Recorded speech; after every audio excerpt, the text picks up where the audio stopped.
잠깐 기도하겠습니다. 하나님 아버지, 2022년을 우리가 맞이하면서 직분자학교 두 번째 시간을 갖습니다. 이 시간에 하나님에 관한 우리가 속성들을 이 시간 함께 우리가 나누게 될 터인데, 우리가 섬기는 하나님이 누구신지, 그분이 어떤 일을 하셨는지 우리가 세밀하게 알 수 있는 기회가 되도록 도와주시옵소서. 예수님의 이름으로 기도합니다. 아멘.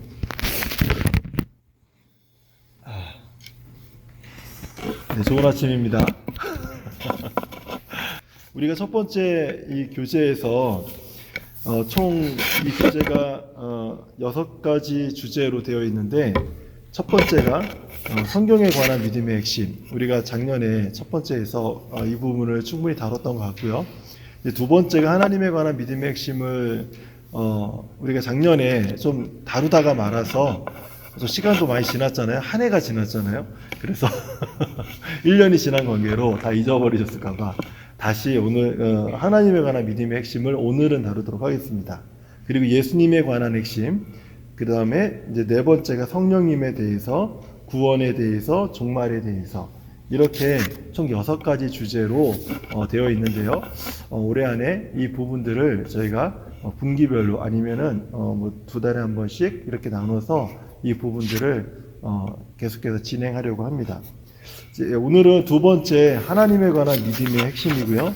교재는 32페이지입니다. 32페이지에 해당되고요. 네, 파트 A와 파트 B로 나누어져 있죠. 오늘은 파트 A에서 큰 1번에 대한 부분만 오늘은 좀 하려고 합니다. 자, 그러면 페이지 32페이지 한번 보시겠어요?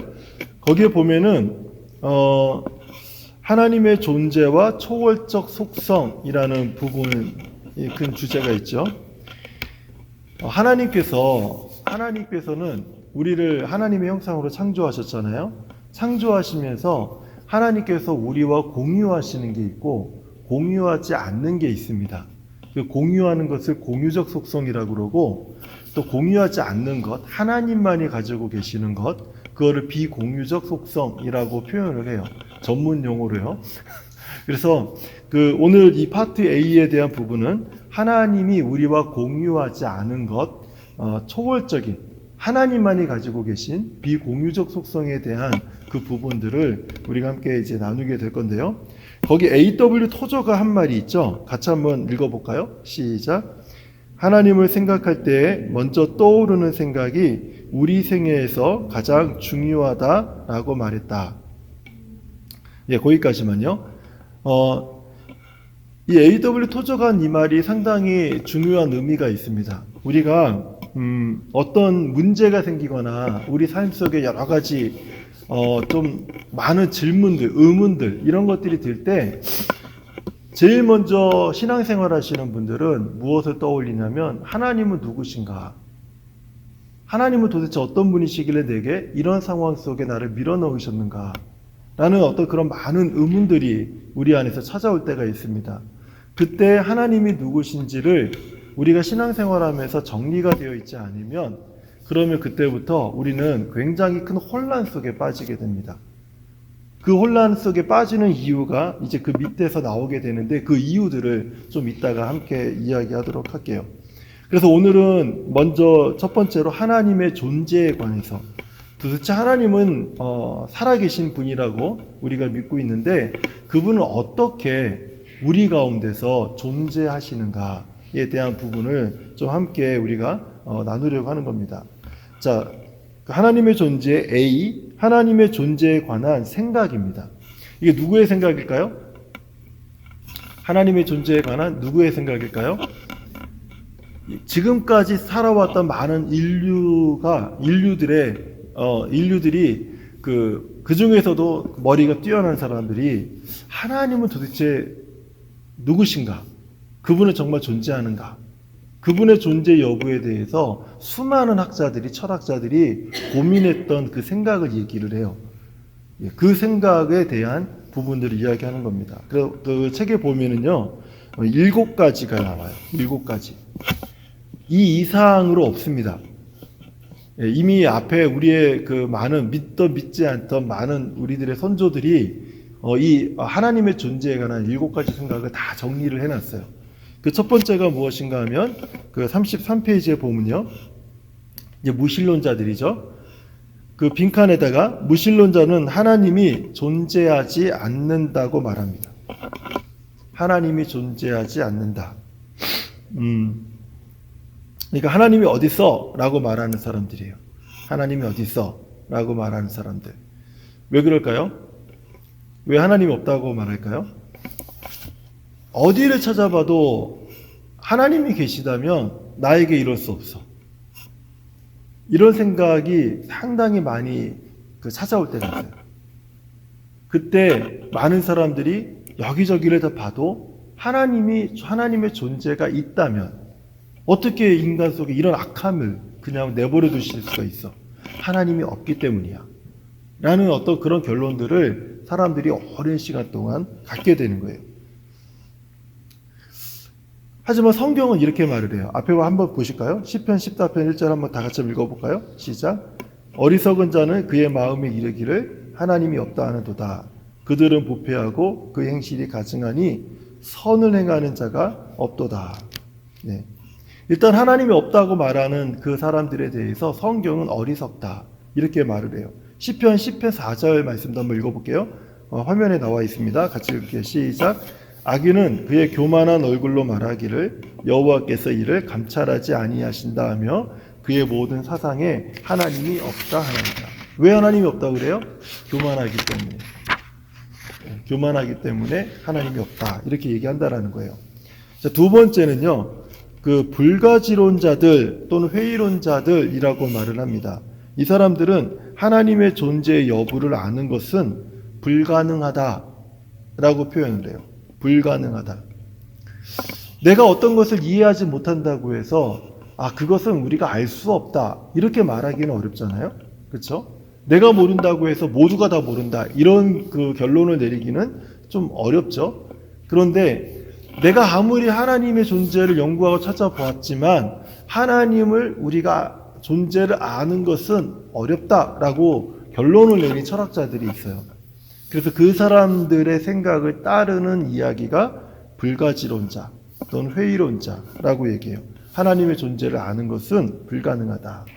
그렇지만 성경은 우리들에게 무엇이라고 말합니까? 같이 한번 그 성경을 읽어볼게요. 시작. 하나님이 자기 형상 곧 하나님의 형상대로 사람을 창조하시되 남자와 여자를 창조하시고 성경은 충분히 우리가 하나님을 알 수 있다라고 이야기를 하고 있어요. 왜냐하면 우리가 하나님의 형상대로 창조된 자들이기 때문에 그래서 하나님께서 세상에 알만한 모든 것들을 이 땅 가운데 다 두셨기 때문에 하나님을 충분히 알 수 있다. 이렇게 성경은 이야기하는 거죠. 세 번째는 유물론자들입니다. 하나님이 필요 없다라고 말하는 사람들. 하나님이 필요 없다. 지금 여기 우리 세 번째까지 왔는데요.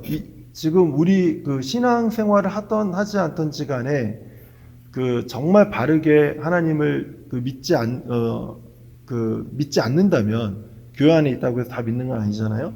그런 분들에 대한 주장이 지금 이 세 가지 안에 많이 나와 있죠. 많이 나와 있어요. 많은 사람들이 하나님은 나한테 필요 없어. 네, 알겠습니다. 그렇지만 전 하나님 필요 없어요. 이렇게 말하는 사람들. 그 사람들을 이미 다 그런 그 부류의 사람들을 정리가 되어 있어요. 이 사람들은 유물론자들이구나. 근데 왜 이 사람들이 필요 없다고 하는가? 물질이 신인 거예요. 자기들에게 있어서는 물질이 신인 겁니다. 물질이 풍족해지면 그러면 더 이상 하나님의 필요성을 느끼지 못하는 거예요. 그런데 하나님의 필요성을 물질이 풍족해지면 느꼈다가 물질이 부족해지면 어떻게 돼요? 그럼 느낄 수 있을까요? 아니에요. 물질을 채우기 위해서 급급해지는 거예요. 그렇기 때문에 이 세상에 존재하는 물질, 우리를 따뜻하게 하고 배부르게 하고 많은 향락을 누리게 만드는 그것이 가장 큰 선이다. 그것이 옳은 것이다. 그거 외에 다른 옳은 선은 없다.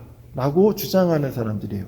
사실 지금 이 시대는요, 이 유물론자들이 굉장히 득세하는 그런 시대고요. 유물론자들의 주장이 굉장히 강하게 어필되고 있는 시대이기도 합니다. 그래서 주변에 밖에 딱 나가기만 하면 많은 사람들이 하나님이 필요 없다. 지금은 돈이 신이다. 라고 말할 정도로 굉장히 이 생각이 강한 시대에 우리가 살고 있습니다. 한번 성경을 한번 읽어볼까요? 시작. 내가 오늘 내게 명하는 여호와의 명령과 법도와 규례를 지키지 아니하고 네 하나님 여호와를 잊어버리지 않도록 삼갈지어다. 네가 먹어서 배부르고 아름다운 집을 짓고 거주하게 되며 또 네 소와 양이 번성하며 네 은금이 증식되며 네 소유가 다 풍부하게 될 때에 네 마음이 교만하여 네 하나님 여호와를 잊어버릴까 염려하노라. 하나님이 풍성한 복을 주셨음에도 불구하고 하나님의 염려가 있어요. 하나님이 염려하시는 분은 아니지만 우리들의 표현으로 사용한다면 하나님의 염려가 있어요. 그게 무엇인가 하면 이것이 이 풍성함이 너희들에게 있을 때 그 풍성함 때문에 풍성함을 주신 하나님을 잊을까? 하나님이 염려하십니다. 예. 그래서 풍족함이 결코 가장 선한 선이 될 수 없다. 왜냐하면 그것을 우리에게 허락하신 분이 하나님이시기 때문이다. 이렇게 성경은 얘기하죠. 또 하나 있습니다. 이제 네 번째, 다신론자들이 있어요. 신이 몇 명이에요? 신이 하나가 아니라 많다라는 거예요. 여러 명이라는 게 몇 개 더 있다가 아니라 많다라는 뜻입니다. 다신론자들. 사실 그 종교적으로 보면은 지금이 이 다신론이 굉장히 인기를 얻고 있습니다. 예수님만이 유일한 하나님이시다. 예수님만이 유일한 구원의 방법이다. 이런 표현들을 들을 때 사람들은 분노합니다. 왜 예수님만이 그래야 돼? 다른 방법은 있지 않겠어? 다른 방법도 있지 않겠어? 왜 너네들만 그렇게 이기적으로 너네들 방식의 구원을 우리들에게 강요하는 거야? 라고 많은 사람들이 이야기를 하죠. 그래서 지금은요, 굉장히 많은 다양한 이론들과 그리고 다양한 어떤 종교에 대한 긍정적인 면들을 계속해서 소개하고 얘기하고, 그리고 심지어는 종교가 연합되어지면서 너네 신도 참 하나님, 우리 신도 참 하나님, 걔네 신도 참 하나님, 그리고 저기에 있는 그 신도 참 하나님이라고 하는 그런 많은 그런 종교 통합이 지금 막 성행하고 있는 그런 시기에 있어요. 그 이유는 신이 많다라는 그 전제 속에서 있는데, 이게 굉장히 중요한 게 뭐냐면 네가 믿는 신은 내가 존중해 줄게라고 하는 굉장히 뭐라고 그래야 되죠? 인격적이고, 그리고 굉장히 합리적이고, 그리고 서로 간에 서로의 어떤 의견을 인정하고 존중하는 그런 어떤 그 생각이 팽배해졌기 때문에, 또 이것을 버리게 되면 소외됩니다. 지금은. 왜냐하면 너는 너 생각, 그래, 그건 너 생각이구나. 너의 생각도 참 괜찮네, 좋네. 이건 내 생각이야. 그건 네 생각이구나. 그렇구나. 이거 어디서 많이 들어보지 않았어요? 우리 자녀들을 키우다 보면 이런 말들 잘하죠. 그건 아빠 생각이고, 그건 엄마 생각이고, 내 생각은 달라. 나는 이래. 뭐 친구들끼리 얘기하더라도 그거 되게 좋네. 근데 그건 네 방식이고 나는 내 방식대로 할 거야. 이거 많이 들어보지 않았어요? 그렇죠? 이런 생각들이 우리들의 일상생활 속에 들어오면서 무엇이 되냐면, 너는 기독교를 믿고, 나는 천주교를 믿고, 나는 불교를 믿고, 나는 무슬림을 믿고, 그래, 우리 모두 참 좋은 것을 하고 있구나. 너무 젠틀하지 않아요? 그쵸? 여긴 다툼이 없습니다. 다툼이 없어요. 근데 너네 신은 틀렸고, 오직 하나님만이 유일하신 분이고, 이렇게 얘기하면 어떻게 돼요?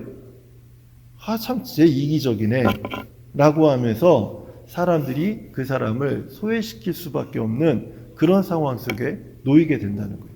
지금 우리가 살고 있는 시대가 이것이 굉장히 이런 생각이 강한 시대에서 우리는 살고 있습니다.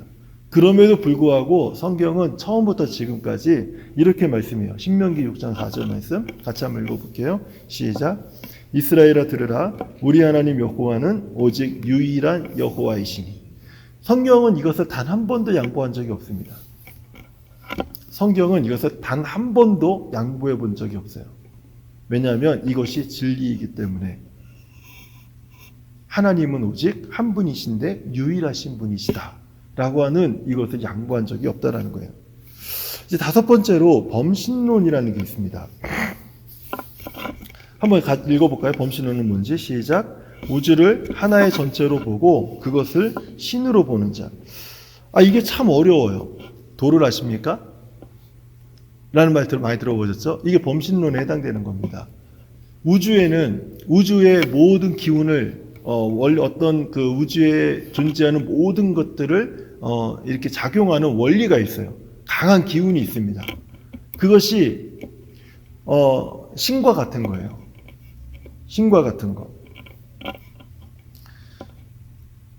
신이라고 하는 어떤 그 존재라는 부분들에 대해서 분명히 어떤 인식은 있지만은 그것이 우리가 생각하는 어떤 창조주라든지 어떤 그런 것이 아니라 그 우주 삼라만상을 그 자연스럽게 움직이고 운행하는 어떤 하나의 기운들, 그런 것들이 존재하는데 그것이 우리들이 생각하고 있는 신의 존재일 것이다 라고 생각하는 것이죠.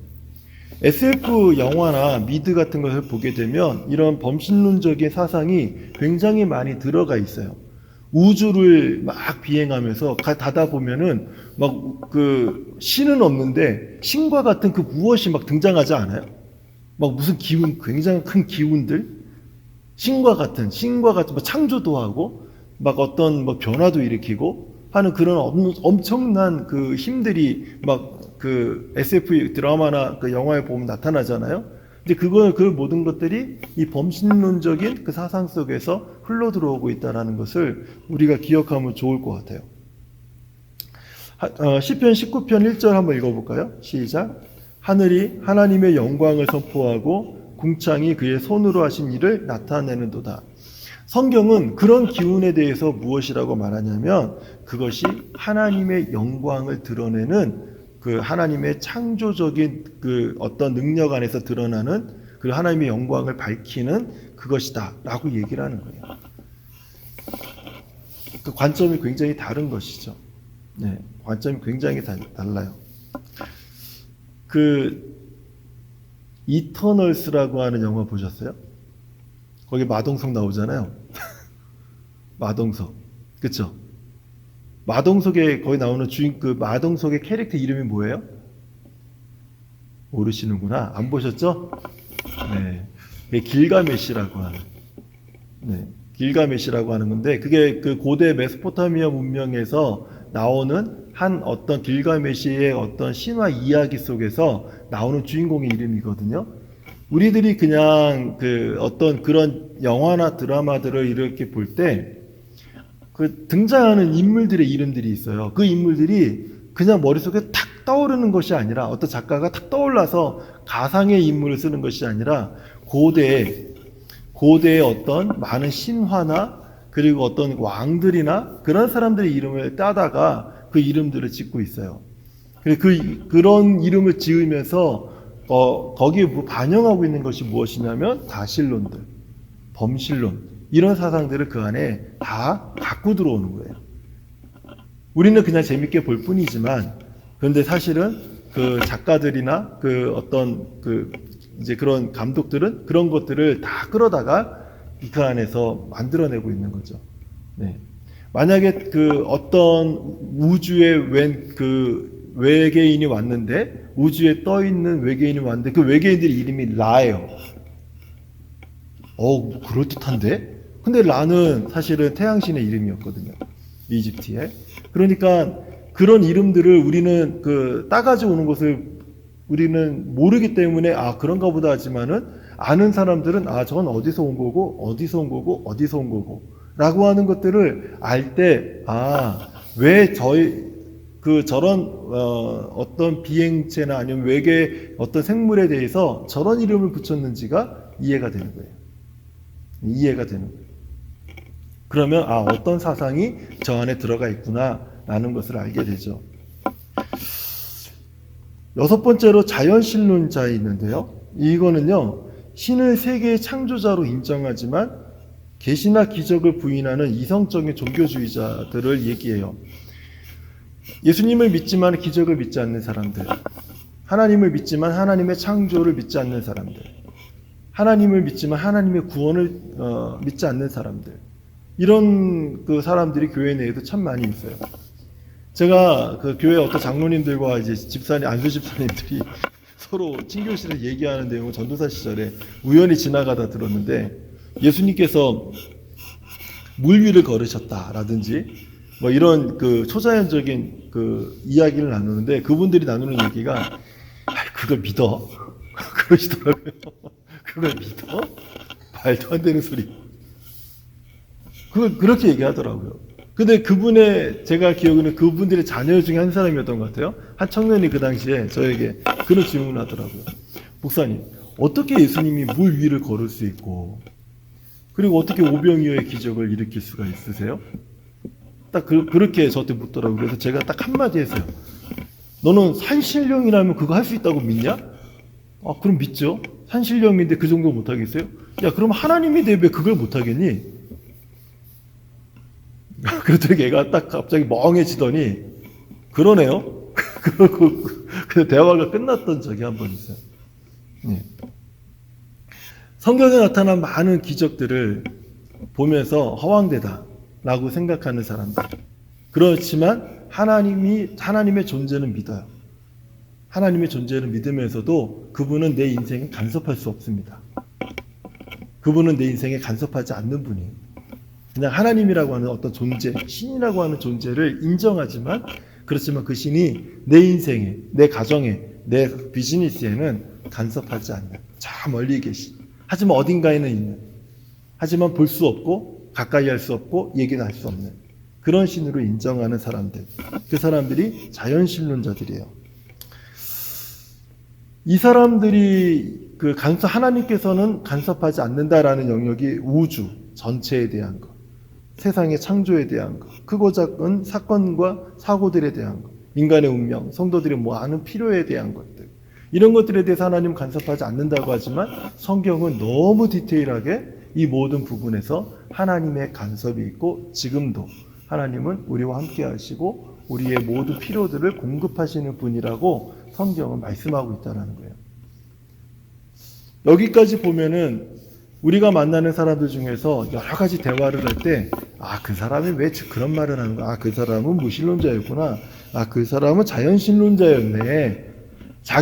우리는 이렇게 고상한 이야기를 하지 않아요. 나는 자연신론자입니다. 이렇게 말하는 사람은 거의 없습니다. 그렇지만은 이런 범주 속에서 자신의 생각을 이야기하는 사람들이, 대부분의 사람들은 다 이 범주 속에서 이야기를 해요. 여기서 벗어나서 얘기하는 사람은 없다라는 거예요. 놀랍죠? 나는 나만의 독특한 생각을 가지고 신에 대해서 나는 얘기하고 있다고 생각을 했는데, 가만히 얘기를 들어보면 이미 한 6가지의 범주를 이미 오래전부터 다 정리해 놨다라는 거예요. 그게 새로운 게 아니라는 거죠. 그 정도로 과거에 우리 선조들이요, 아주 머리가 똑똑한 사람들이었어요. 이것을 지금 벗어나서 새로운 것을 만들려고 하지 않은. 왜냐하면 새로운 게 나올 수 없기 때문에 그래요. 요즘 들어서는 새로운 게 나올 수도 있을 것 같아요. 막 메타버스라든지 가상의 어떤 공간들이 현실과 맞닿는 그런 과거에 보지 못했던 첨단 과학, 우리가 어릴 때부터 보고 자랐던 많은 미래에 대한 상상도 할 수 없는 공상과학과 같은 것들이 현실로 다가오는 그런 시대에 있기 때문에 새로운 개념이 나올 수는 있을지 모르겠어요. 근데 아직까지는 이 6가지 안에, 이 6가지의 범주에서 신에 대한 이야기를 각자들이 한다라는 거죠. 이제 마지막으로 유일신론자, 이게 우리 기독교에서 말하는 신의 존재에 대한 생각입니다. 같이 한번 읽어볼게요. 시작. 오직 참되신 하나님 한 분만이 존재한다고 믿는다. 네, 하나님은 한 분이십니다. 하나님은 유일하게 한 분이십니다. 네, 그것이 성경에서 말씀하는 바라는 거죠.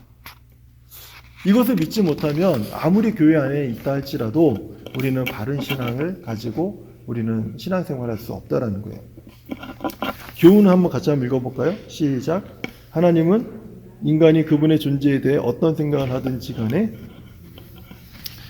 놀라운 사실은 성경은 그렇기 때문에 하나님이 존재한다라는 것에 대해서 토론하거나 아니면 논쟁하지 않아요.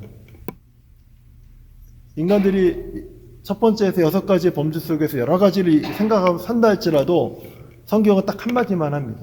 하나님은 존재하시고 그분은 유일하신 여호와 하나님이시다. 끝. 그냥 선포하고 말아요.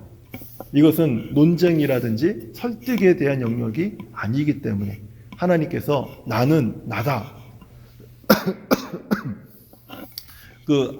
모세가 불타는 떨기나무 속에서 하나님을 만났을 때 당신은 누구십니까? 그랬을 때 하나님이 나는 나다. 나는 스스로 있는 자이다. 그 말로 하고 딱 끝났어요. 그것처럼 하나님은 내가 어떻게 스스로 있는지 아니? 첫째, 둘째, 셋째 이러면서 막 설명하시거나 그러지 않으셨다라는 거예요. 그 이유는 그것은 하나님의 영역. 하나님이 우리와 공유하지 않는 하나님의 영역이기 때문에 그렇다는 거죠. 한번 요약 한번 읽어볼까요? 다 같이 시작. 하나님의 존재에 대해 사람들은 그들의 유일한 지식으로 다양하게 생각한다. 인간의 어리석음과 교만은 하나님의 존재를 부인한다. 그러나 그들의 생각과 관련 없이 하나님은 존재하시고 그분은 유일하시다라는 거죠. 네. 자, 그러면 A는 하나님의 존재에 관한 생각이었다면 B는 하나님의 존재가 정말 사실입니까? 라고 하는 그 증거에 대한 부분입니다. B는 하나님 존재의 증거에 대한 부분이에요. 하나님은 어떻게 존재하시는지 증명되는가? 한 6가지 정도로 증명이 됩니다. 첫 번째는 우주 창조를 통해서 하나님이 존재하신다는 것이 증명이 돼요. 우주론적 증명이라고 합니다. 예, 우주론적 증명.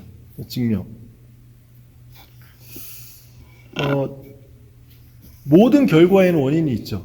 그렇죠? 제가 이거를 이렇게 던졌어요. 근데 이게 던졌는데 하늘에 이렇게 뚱 떠 있습니다. 떠 있어요. 던질 때 일시적으로 떠 있잖아요. 이게 왜 떠 있죠? 이 결과잖아요. 떠 있는 건 결과죠. 근데 왜 떠 있죠? 제가 던졌기 때문에. 원인이 있으니까 결과가 있는 거예요. 우주가 그냥 생긴 것이 아니라 우주는 그냥 자연적으로 우연히 생긴 것이 아니라 누군가가 창조했기 때문에 이 우주라고 하는 어마어마한 그 광활한 그 공간이 생겨난 것이다 라고 보는 거예요. 그래서 그 정의 한번 밑에 한번 보세요. 밑에 정의를 한번 보시면 같이 한번 읽어볼게요. 세상에 아무것도 무의 상태에서 태어날 수 없기 때문에 우주나 세상에 존재하고 있는 것은 이 세상이 존재하기 위한 근원적인 것이 있음을 증명하는 이론이다. 사실 다윈의 그 진화론은 창조론을 반박하기 위해서 생겨났다 이렇게 생각할 수도 있지만 다윗의 진화론은요 인간이 신의 영역 속에 들어가기 위한 첫걸음이라고 저는 생각을 해요.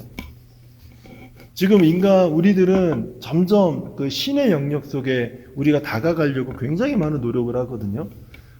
처음에는 막 50대, 60대 인간의 수명이 다했지만 인간의 수명이 늘어나서 100세 시대, 좀 더 사람들이 계속해서 관심 갖는 게 100세 이상의 시대, 100세 이상의 시대를 꿈꾸면서 생각하는 게 뭐예요? 영원한 시대. 영원이라는 개념은 우리 인간에게는 존재하지 않거든요. 그래서 인간이 유한하다 이렇게 얘기를 하는데 이것을 해결하기 위한 방법으로 많은 과학자들이 또는 이제 공상과학자들이 또는 많은 미래학자들이 계속해서 제시하는 게 뭐예요? 여러 가지 방법 중에서 대표적인 게 복제예요. 인간 복제. 인간이 복제돼서 과거의 모든 생각과 모든 어떤 자신의 경험들이 다 이쪽으로 전이 되는 것이죠. 이전에 있었던 올드한 나는 죽고 새로운 내가 다시 복제되어서 태어나요. 그런데 모든 과거의 경험과 지식은 다 전이 되는.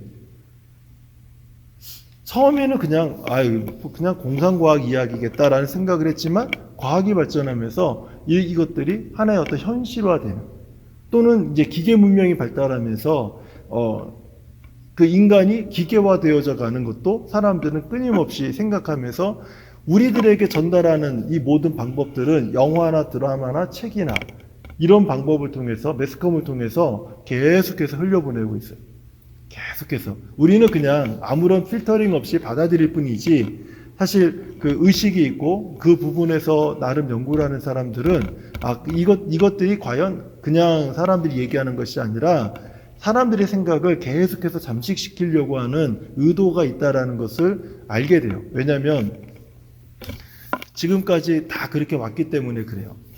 뭐 하나의 사상은 그것이 내가 그것에 대한 명칭이나 정의를 내가 모른다 해서 그것이 없는 게 아니에요.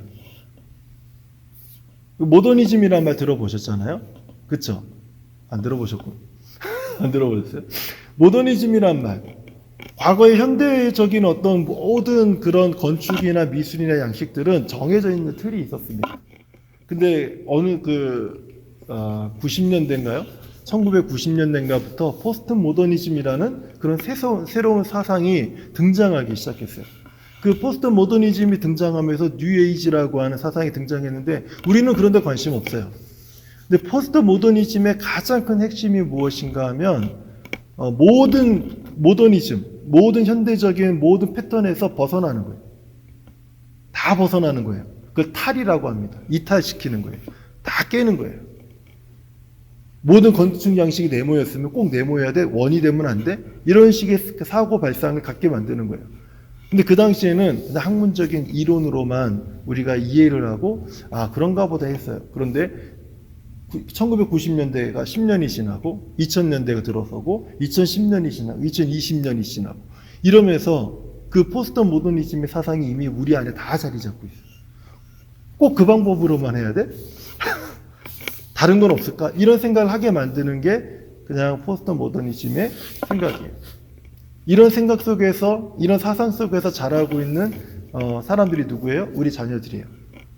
그래서 우리 자녀들은 위에 있는 권위를 인정하기보다는 자꾸 그 권위에서 벗어나서 새로운 권위, 자기가 만들어내고자 하는 권위, 즉 나를 인정해 주세요라고 하는 그 자기 권위를 주장하는 모습을 갖게 되죠. 그게 뭐 어때서요? 이게 우리가 제가 얘기하는 포스트 모더니즘의 영향인 거예요.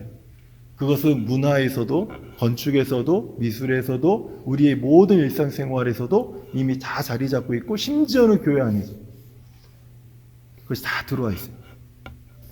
이게 사상이라고 하는 것은 그냥 내가 무시하며 산다고 해서 없어지는 것이 아니라 계속 흘러들어와요. 우리 속에서.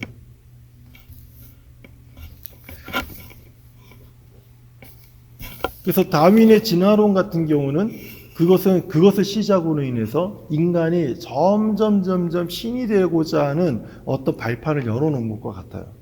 왜냐하면 원인을 규명할 수가 없으니까.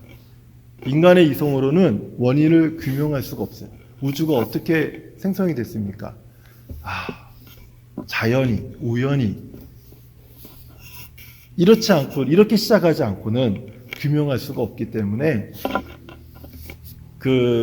다윈의 진화론이 굉장히 인정받고 환영받기 시작했는데 단순히 여기에서 끝나지 않습니다.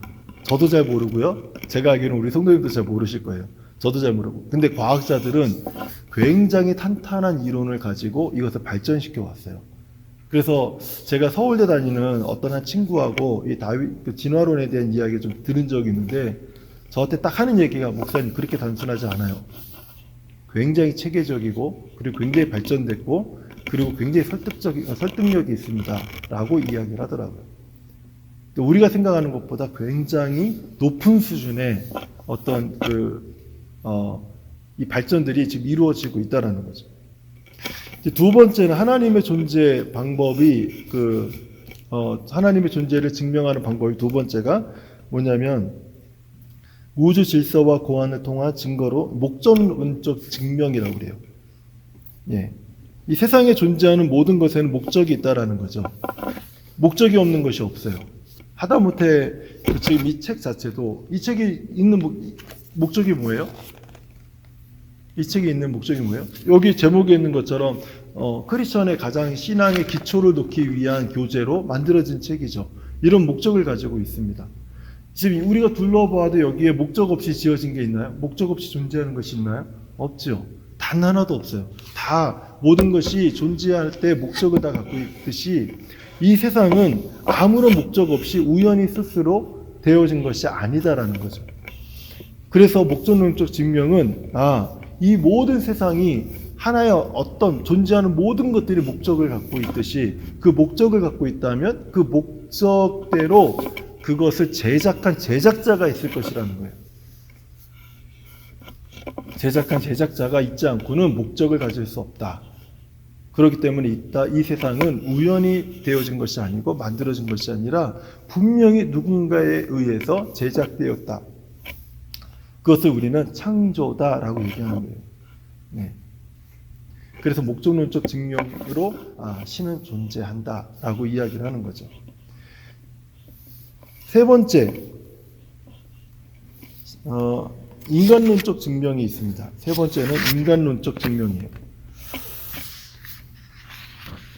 우리 인간이 그냥 그 다윈의 말처럼 우연히 자연스럽게 그 아베바에 의해서 이렇게 생겨나서 그리고 진화돼서 발전돼서 오늘날 우리들의 형태를 이루었다라고 말했을 때 만약에 우리가 생물학적으로만 그렇게 되었다면 우리 안에 있는 양심은 무엇일까요? 그 도덕적인 판단, 책임, 의식들은 어디서 왔을까요? 이것을 규명하기가 어려운 거예요. 우리 자녀들이 엄마, 아빠의 많은 잔소리를 들으면서 막 거절도 하고 심지어는 막 반항도 하고 막 이렇게 하잖아요. 근데 그 과정 속에서 아이들이 배우는 게 있어요. 그게 뭐죠?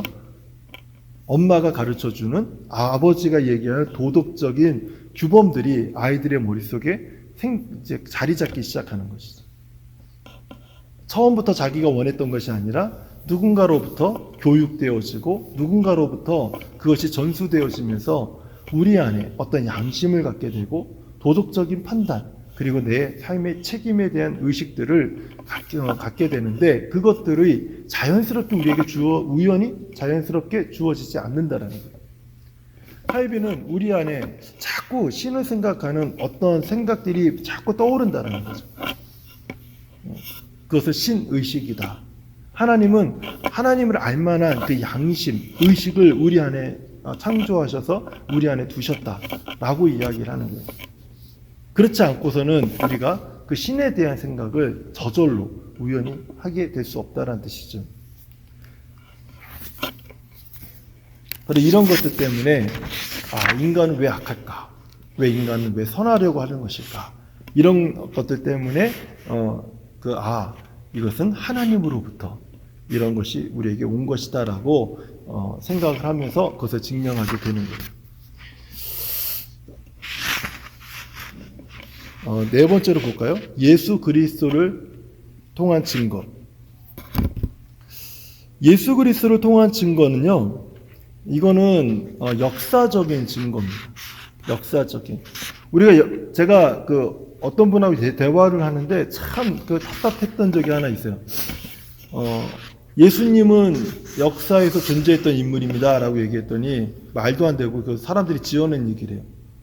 그러면은 이순신 장군이 역사적으로 존재했다는 거 어떻게 믿으세요? 그랬더니 그건 역사책에 있으니까 믿는데요. 예수님도 역사책에 나오는데요? 그랬더니 그건 사람들이 지어낸 거래요. 그럼 세종대왕은요? 그건 역사책에 있으니까 믿는데요. 그럼 예수님 그 당시에 있었던 주변에 이런 인물들이 그 역사 속에 있는데요? 그건 사람들이 지어낸 거래요. 대화가 안 돼요. 거기서부터 대화가 하나도 안 되는 거예요. 성경에 나오는 모든 것들은 다 지어낸 거예요. 누군가가. 아주 머리가 기발한 사람, 그 사람 말로는 머리가 비상한 사람이 다 지어낸 거래요. 자기가 다 쓴 거래요. 그리고 자기가 믿는 모든 역사의 인물들은 그건 진실이래요. 왜요? 그랬더니 역사책에 있으니까. 되게 허황되죠? 말도 안 되죠? 그런데 그런 생각을 갖고 있는 사람들이 있다라는 거예요. 실제적으로. 제가 지난 설교 때 우리 아이들에게 그런 말 한 적이 있었죠. 에스더의 요청이라고 하는 설교를 하면서 너희들은 이 내용이 성경에만 있는 내용이라고 생각할까봐 목사님이 걱정이 돼서 이것이 역사적인 부분이라는 사실을 알려주기 위해서 좀 배경 설명을 해야 될 것 같아 라고 얘기했는데 그때 아이들이 다 너희들은 이것을 성경에만 있는 내용으로 알고 있니? 그랬더니 애들이 다 끄떡끄떡 거렸어요. 굉장히 큰 오해입니다. 성경을 우리가 배우면서도 굉장히 이런 큰 오해를 갖고 있어요.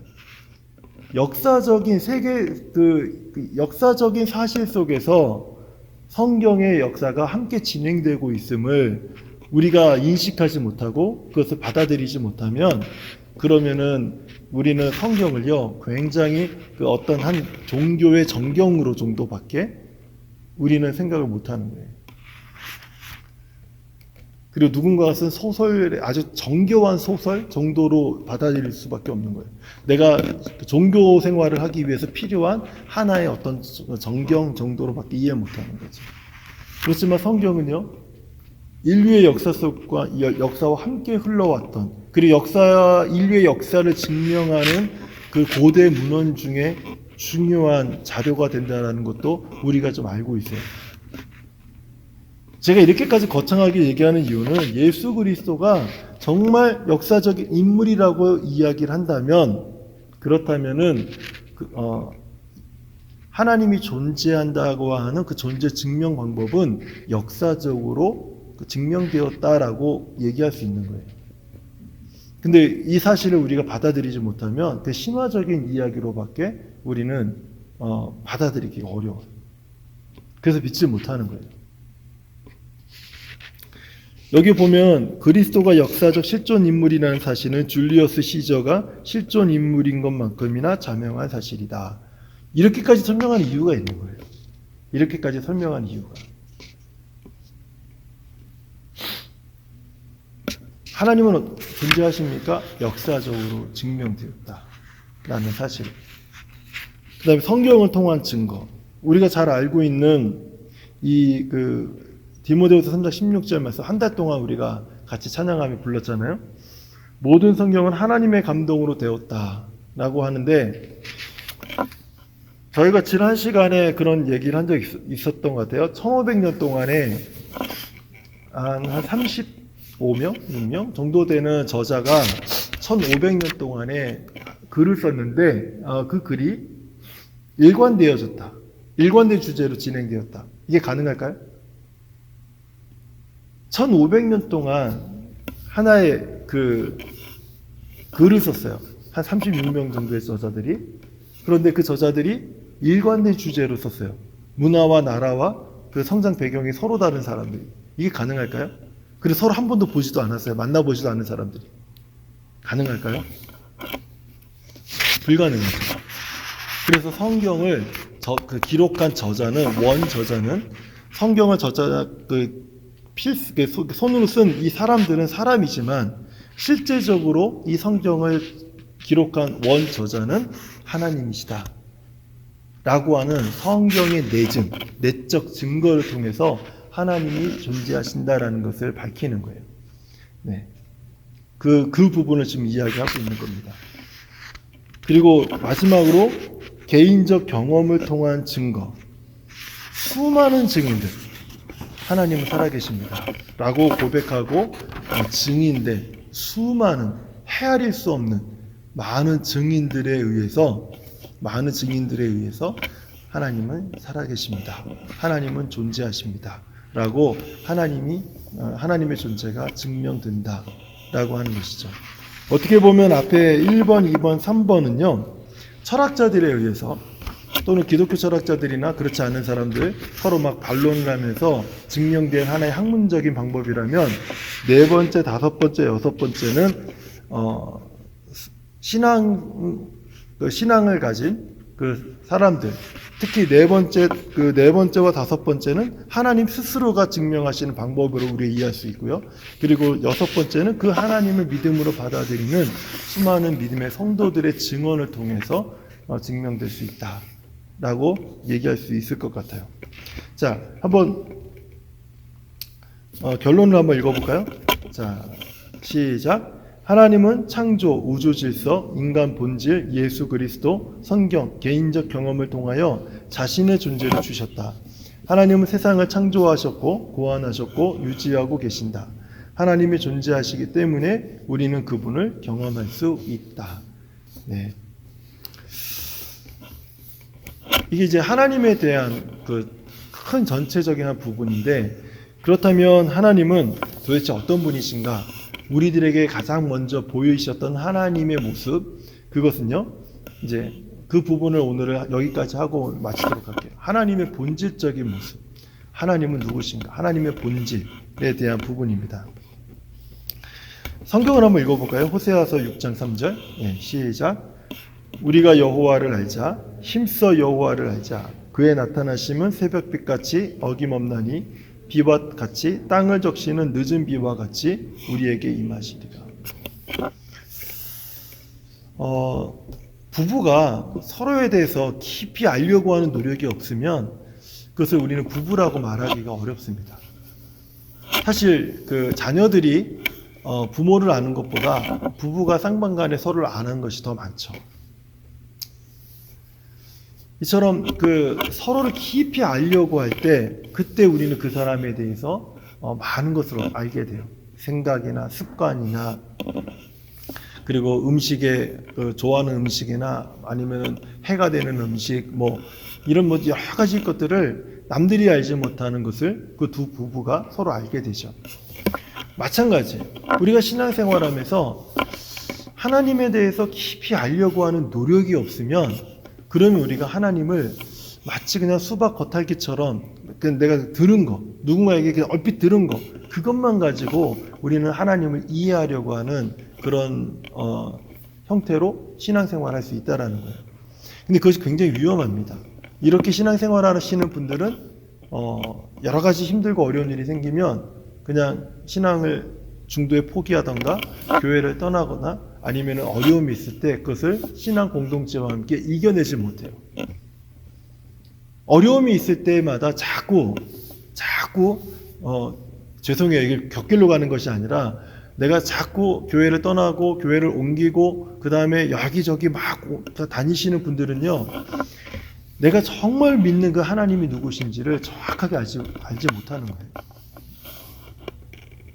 왜냐하면 하나님께서 우리들에게 하나님이 누구신지를 끊임없이 계시하셨을 때 그 하나님을 우리가 깊이 알게 되는 순간 그때 비로소 교회 안에 있는 이 신앙 공동체가 무엇인지를 이해할 수가 있어요. 근데 그 신앙 공동체를 이해하지 못하면 자꾸 내 생각을 가지고 교회를 들여다보고 교회를 판단하고 교회를 정죄하고 또는 교회를 사랑하고 이것을 계속해서 반복하게 돼요. 내가 아무리 교회를 사랑해도 어려움이 생기면 교회가 증오의 대상이 될 수도 있고요. 근데 증오의 대상이 되다가도 교회가 나에게 기쁨과 유익을 주면 사랑의 대상으로 바뀔 수도 있고요.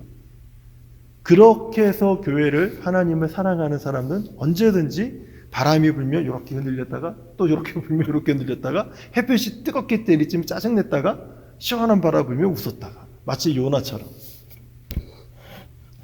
그렇게 신앙생활을 하게 된다는 거예요.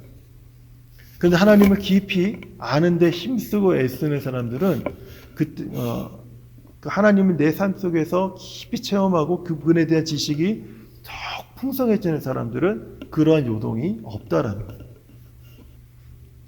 그래서 이 시간들이 비록 아침 시간이지만 우리들에게 굉장히 중요한 이유가 이것을 알아가는 시간들은 우리에게 굉장히 유익하고 굉장히 중요하다라는 거죠. 하나님은 영이십니다. 하나님의 본질, 하나님은 영이시기 때문에 하나님은요 결코 공간적 위치에 제한을 받지 않으신다. 공간적 위치에 제한을 받지 않으신다. 그래서 하나님의 그 놀라운 속성 중에 하나가 그 무소부재, 아니 계신 곳이 없다. 라는 그런 어떤 하나님의 비공유적 속성 중에 하나가 있어요. 그래서 그 성경에는 하나님은 온 땅에 충만하시다. 이 말도 그 무소부재와 관련된 말입니다. 하나님은 아니 계신 곳이 없고 온 땅에 충만하시다. 라는 것이죠. 왜냐하면 하나님은 영이시기 때문에. 그리고 눈에 보이지 않아요. 영은 우리 눈에 보이지 않아요. 그 조상을 섬기시는 분들이 있죠. 우리는 제사를 지냈던 사람들. 그런데 가끔 우리 조상들이 우리에게 나타날 때가 있어요. 그렇죠? 제가 한번 물어볼게요. 영이 우리 눈에 보입니까? 영은 보이지 않아요. 심지어 이 안에 충만해 있는 공기, 산소조차도 우리는 볼 수 없죠. 근데 영이 보여요, 갑자기. 가능할까요?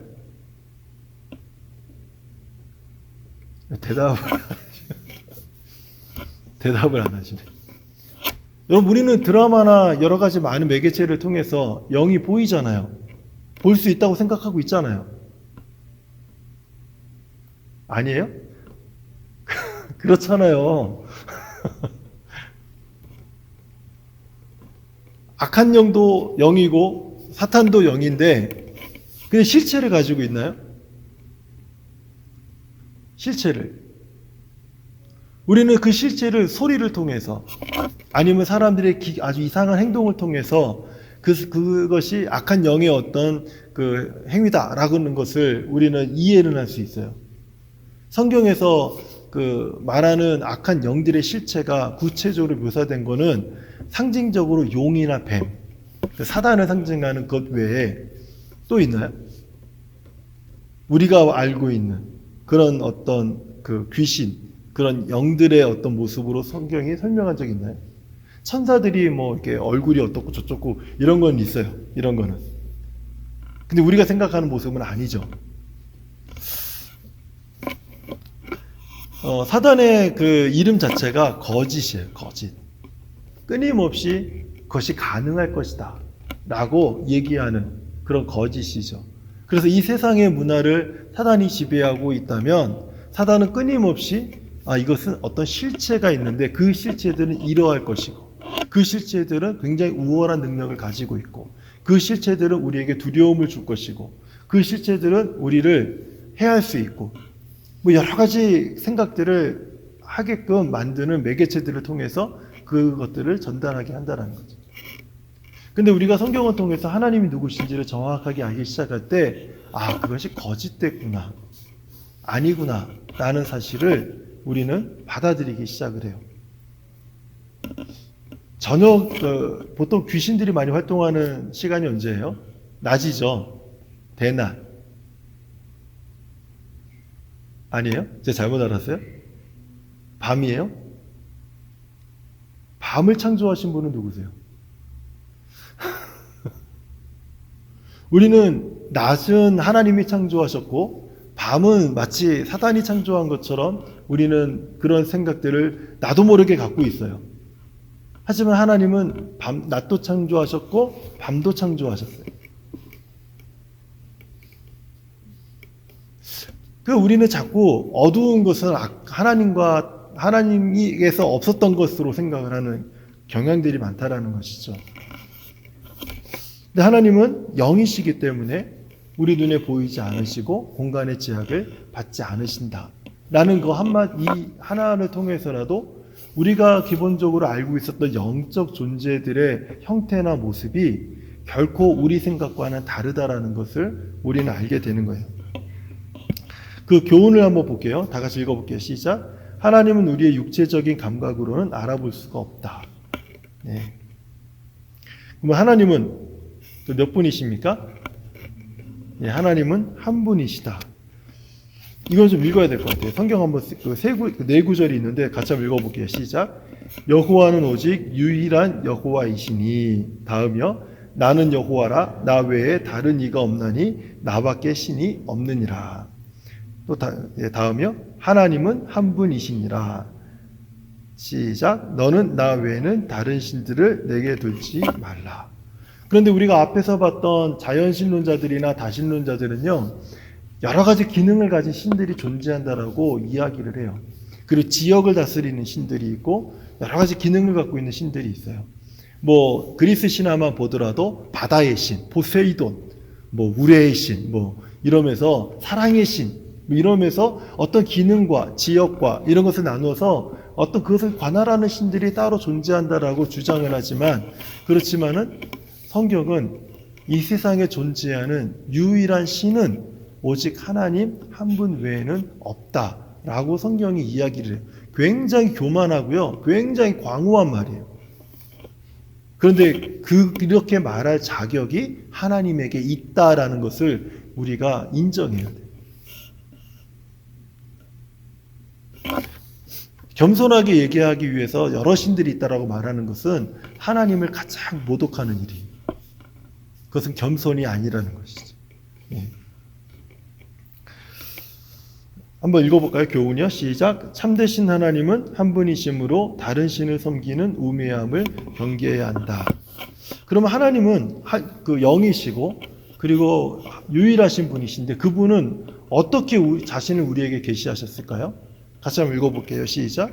하나님은 자신을 삼위일체로 계시하셨다. 하나님은요, 성부와 성자와 성령으로 존재하십니다. 하나님 몇 분이세요? 다시 물어볼게요. 하나님은 한 분이세요. 근데 왜 성부와 성자와 성령으로 계실까요? 이러면 몇 분이세요? 세 분이잖아요. 그쵸? 그렇잖아요. 하나님은 유일하신 분이라고 하는데 하나님께서 자신을 성경에서 드러내실 때는 성부와 성자와 성령으로 자신을 계시하셨다는 거예요. 언제 그랬는가? 인간을 창조하셨을 때. 인간을 창조하셨을 때 보면 그 우리의 형상을 따라 우리의 모양대로라는 표현을 쓰면서 3인칭 단수로 이것을 표현하면서 하나님이 복수로 계신다라는 표현을 사용하셨다는 것이죠. 그리고 예수님께서 세례 받으실 때 보면 예수님이 세례를 받으셨어요. 하나님 성자가 받으셨고 성령이 그다음에 이제 비둘기같이 내려오셨고 그다음에 성부 이는 내 사랑하는 아들이라고 하는 성부의 음성이 들리면서 삼위의 하나님께서 동시에 그 자신을 드러내신 것을 보게 됩니다. 그리고 세 번째로 예수님께서 지상명령을 주셨을 때도 마찬가지예요. 너희는 가서 모든 족속으로 제자를 삼는데 그냥 삼지 말고 성부와 성자와 성령의 이름으로 제자를 삼아라 이렇게 명령을 하셨단 말이죠. 굉장히 중요한 부분에서 하나님은 자꾸 그 성부와 성자와 성령으로 자신을 계시하셨다는 것을 보게 돼요. 그러면 성부, 성자, 성령은 어떤 분이신가? 구별되어 있어요. 구별된 세 가지의 인격이다라고 이야기를 해요. 이 설명을 들으시면서 아마 점점 헷갈리실 거예요. 이게 그렇구나 이렇게 받아들이시는 분들은 믿음이 정말 좋으신 분이에요. 믿음이 정말 좋으신 분이에요. 예. 성부 하나님이 보면 성자 하나님에게 너라고 말씀하시죠. 성부 하나님은요. 그리고 그 성자 하나님은 성부 하나님께 아버지, 당신이라고 이야기를 하죠. 그리고 성부 하나님과 성자 하나님이 성령 하나님을 그분이라고 이렇게 말씀을 하세요. 그리고 예수님은 아버지를 부를 때 하나님이라고 부르기도 하고요. 그리고 예수님도 하나님으로 불렸어요. 예수님이 하나님, 자신, 스스로가. 이런 것을 보면 성령님도 하나님으로 불렸죠. 아나니아와 삽비라 사건을 통해서 네가 성령을 속였다. 근데 그것은 결국 하나님을 속인 것이다. 라고 하면서 성령과 하나님을 동등하게 이야기하는 것을 보게 돼요. 우리는 이 성부, 성자, 성령이라고 하는 이 삼위에 대한 부분들을 얘기를 듣지만 사실은 어려워요. 이게 쉽게 이해되지는 않아요. 그리고 삼위일체는요. 세 인격을 갖고 계시는데 그 격을 갖고 계시는데 역할이 다 다릅니다.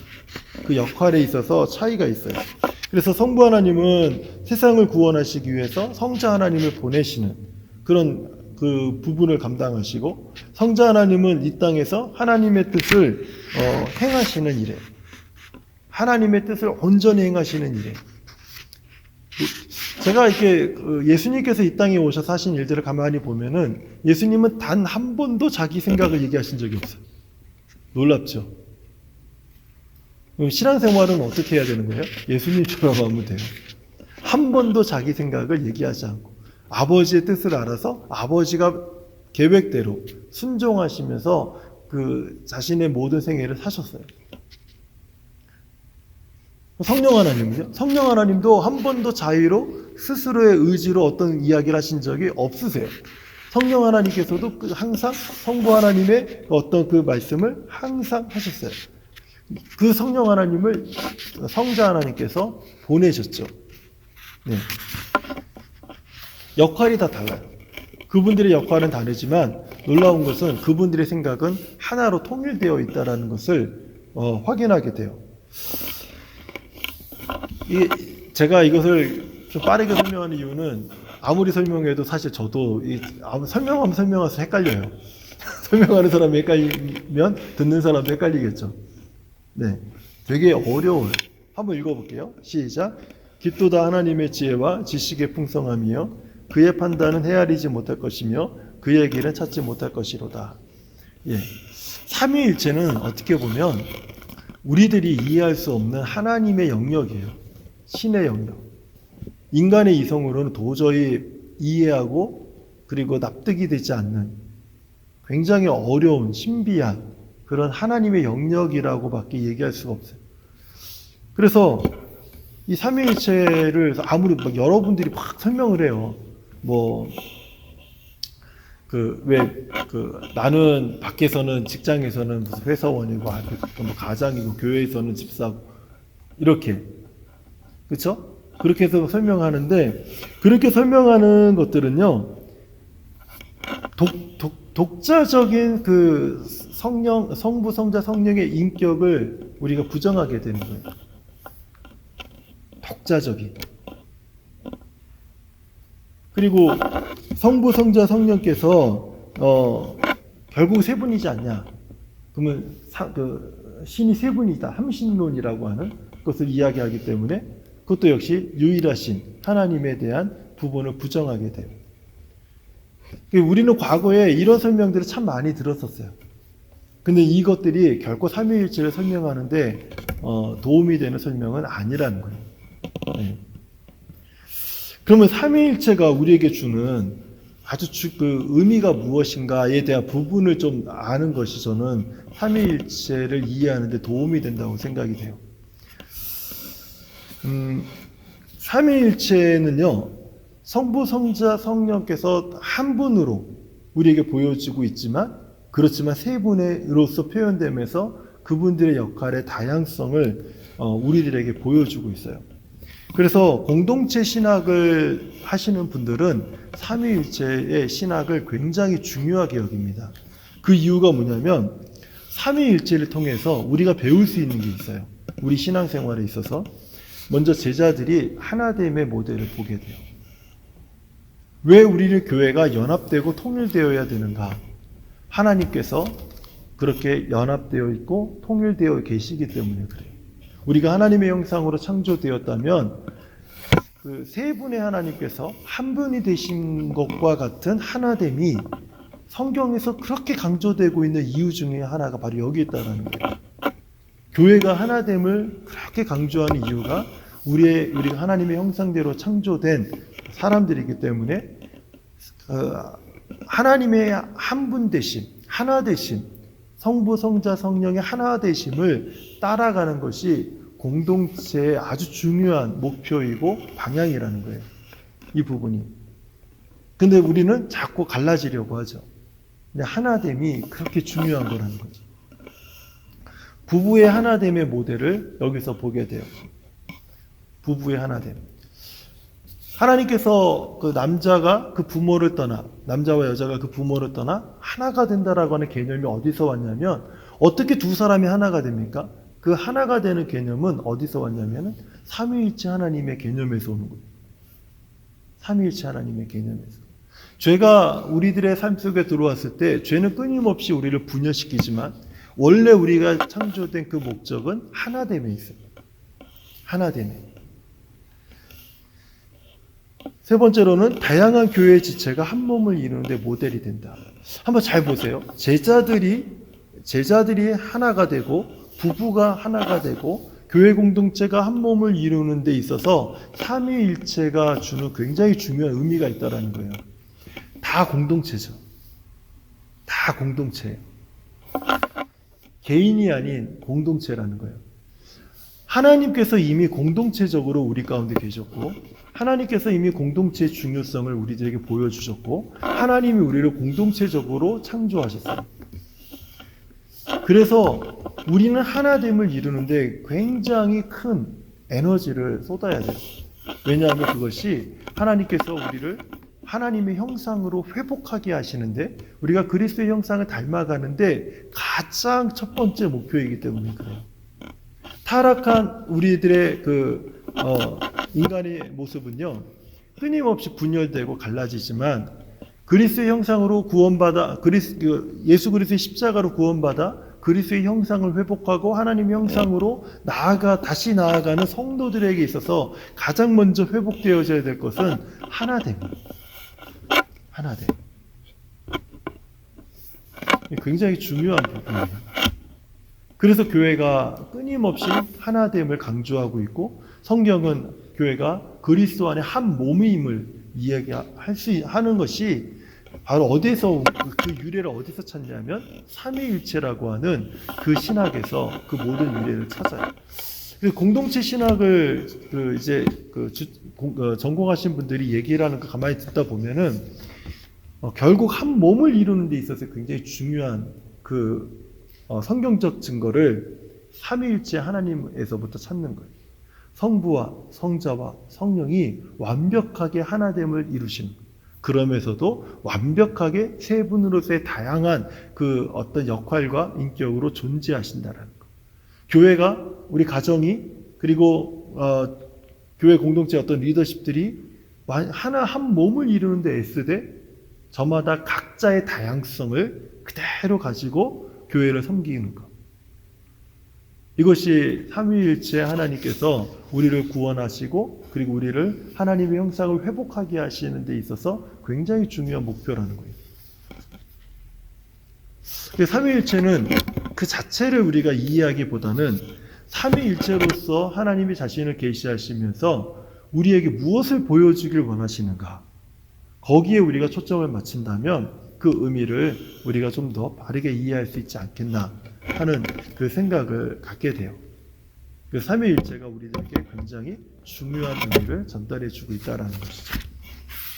같이 한번 읽어보겠습니다. 시작. 삼위일체 하나님은 모든 분열된 관계를 하나 되게 하는 가장 완전한 원동력이며 모델이다. 네. 마지막 요약인데요. 같이 한번 읽을게요. 시작. 하나님은 본질적으로 하나이시고 위격 또는 인격에서 세이시다.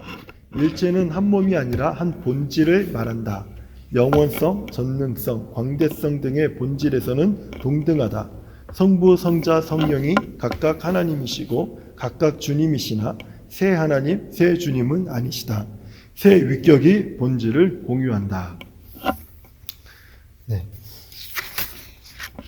그래서 제가 삼위일체를 얘기할 때는 더 이상 설명을 안 해요. 그냥 이러고 말아요. 왜냐하면 더 설명하는 순간 말하는 사람도 헷갈리고 듣는 사람은 더 헷갈리고. 그래서 제가 삼위일체를 얘기할 때는 아까 얘기한 것처럼 의미, 삼위일체를 하나님이 우리에게 계시하신 그 의미가 무엇인지를 좀 그 부분에 있어서 저는 강조하면서 설명하려고 애를 쓰고 있습니다. 오늘은 여기까지 하겠습니다. 하나님의 존재에 대한 그 생각, 하나님의 존재 증명 방법, 그리고 하나님의 본질에 대한 이 부분을 오늘 했고요. 다음 주에는 이제 하나님의 초월적인 그 속성에 대한 부분들을 우리가 좀 함께 또 생각해 보는 시간을 갖게 될 것 같아요. 네. 혹시 질문이 있으세요? 왜 물어보세요? 라는 표정이시네요. 제가 잠깐 기도하고 마치기 전에 내일은 이제 주일이잖아요. 그래서 우리 주일 예배를 위해서 잠시라도 좀 기도해 주시고, 또 내일은 우리 김영호 목사님께서 말씀을 증거하시는데 김영호 목사님 위해서도 기도해 주시고, 이제네레이션 예배를 위해서도 좀 기도해 주시면 감사하겠습니다. 그리고 이제 끝나면 각자 개인의 기도 제목을 가지고 잠깐이라도 기도하고 자유롭게 돌아가시면 좋겠습니다. 제가 잠깐 기도하고 주기도문으로 마치겠습니다. 하나님 감사합니다. 오늘 우리가 하나님에 대한 그 속성에 대해서 우리가 이제 두 번째 직분자 학교를 통해서 우리가 배움을 시작했습니다. 하나님께서 이 시간을 통해서 우리 사랑하는 성도들이 우리가 믿고 섬기는 그 하나님이 누구신지를 보다 구체적으로 알고 이해하고 또 하나님에 대한 지식이 넓어져가는 귀한 시간이 되도록 도와주시옵소서. 또 이 시간 이후에 우리가 함께 기도할 때에도 하나님의 성령이 우리를 주장하여 주셔서 하나님의 놀라운 은혜가 오늘 이 아침에 우리 가운데 충만하도록 도와주시옵소서. 예수님의 이름으로 기도합니다. 아멘. 주기도문 하겠습니다. 하늘에 계신 우리 아버지여, 이름이 거룩히 여김을 받으시오며 나라의 마옵시며 뜻이 하늘에서 이루어진 것 같이 땅에서도 이루어지이다.